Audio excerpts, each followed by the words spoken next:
ಎಲ್ಲರಿಗೂ ನಮಸ್ಕಾರ. ಬಿಸ್ ಕುಕ್ಕರ್ಗೆ ಸ್ವಾಗತ. ನಾನು ನಿಮ್ಮ ಪ್ರೀತಿ ಅಪ್ಪಿ. ವೀಕ್ಷಕರೇ, ಬದನೆಕಾಯಿ ಆರೋಗ್ಯಕ್ಕೆ ಒಳ್ಳೆಯದಾ ಕೆಟ್ಟದಾ? ಯಾರೆಲ್ಲ ಬದನೆಕಾಯಿಯನ್ನ ತಿನ್ನಂಗಿಲ್ಲ? ಶುಗರ್ ಇರುವುದು ತಿನ್ಬೋದಾ? ವೀಕ್ಷಕರೇ, ಬದನೆಕಾಯಿಯನ್ನ ನೀವು ಅಡುಗೆಗೆ ಬಳಸ್ತೀರಾ ಅಂತ ಅಂದ್ರೆ ಎಚ್ಚರ. ಕೆಲವರಂತೂ ಬದನೆಕಾಯಿಯನ್ನ ತಿನ್ನೋ ಹಾಗಿಲ್ಲ, ತಿಂದ್ರೆ ಅಪಾಯ ಗ್ಯಾರಂಟಿ.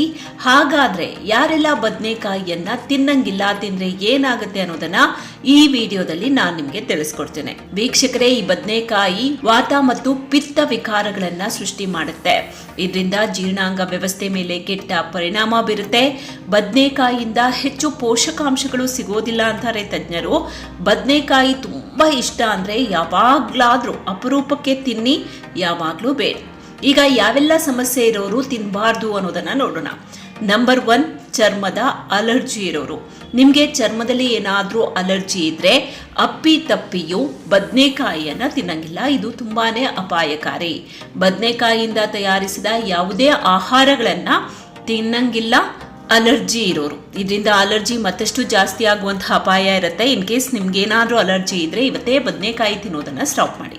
ಸೆಕೆಂಡ್ 1, ಹೊಟ್ಟೆಯಲ್ಲಿ ಸಮಸ್ಯೆ ಇರೋರು ಕೂಡ ಬದನೆಕಾಯಿಯನ್ನ ತಿನ್ನಂಗಿಲ್ಲ.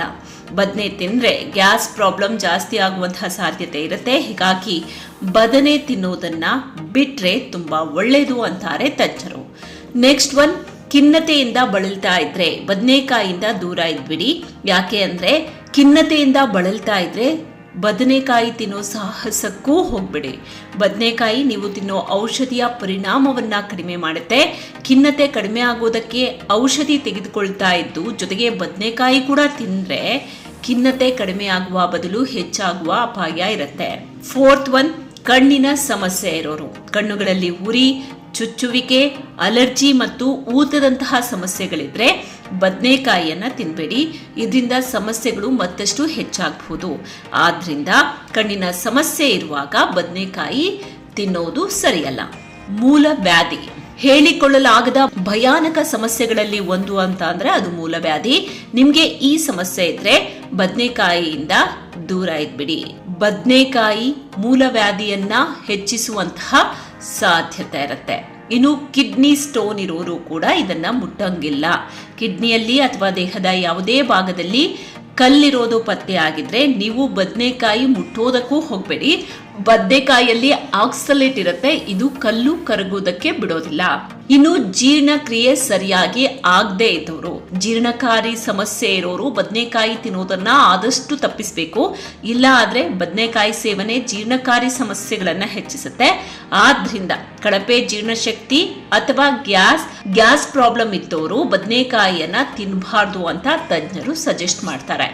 ಈಗ ಸಕ್ಕರೆ ಕಾಯಿಲೆ ಇರೋರು ಬದನೆಕಾಯಿಯನ್ನ ತಿನ್ಬಹುದಾ ಅನ್ನೋದು. ಸಕ್ಕರೆ ಕಾಯಿಲೆ ಇರೋರು ಬದನೆಕಾಯಿಯನ್ನ ತಿನ್ಬಹುದು ಅಂತ ಹೇಳ್ತಾರೆ.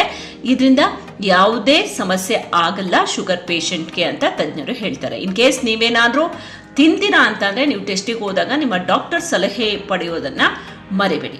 ನೋಡಿದ್ರಲ್ಲ ವೀಕ್ಷಕರೇ, ಬದನೆಕಾಯಿಯನ್ನ ಯಾರೆಲ್ಲ ತಿನ್ನಂಗಿಲ್ಲ ಅಂತ. ನಿಮ್ಗೇನಾದ್ರೂ ಈ ಸಮಸ್ಯೆಗಳು, ನಾನು ಹೇಳಿದಂತಹ ಸಮಸ್ಯೆಗಳಿದ್ರೆ ಅಪ್ಪಿ ತಪ್ಪಿಯು ಬದನೆಯಿಂದ ಮಾಡಿದ ಆಹಾರಗಳನ್ನ ಯಾವುದೇ ಕಾರಣಕ್ಕೂ ತಿನ್ನೋದಕ್ಕೆ ಹೋಗ್ಬಿಡಿ. ಎಚ್ಚರ ವಹಿಸಿ. ನಮ್ಮ ದೇಹಕ್ಕೆ ಪೂರಕ ಆಗದೇ ಇದ್ರೂ ಪರವಾಗಿಲ್ಲ, ನಾವು ತಿನ್ನೋ ಆಹಾರಗಳು ನಮ್ಮ ದೇಹಕ್ಕೆ ಮಾರಕ ಆಗಬಾರ್ದು. ಈ ಕಡೆ ಗಮನ ಇರಲಿ. ಆರೋಗ್ಯವೇ ಭಾಗ್ಯ ಅನ್ನೋದು ಕೂಡ ನಿಮ್ಗೆ ನೆನಪಿರಲಿ.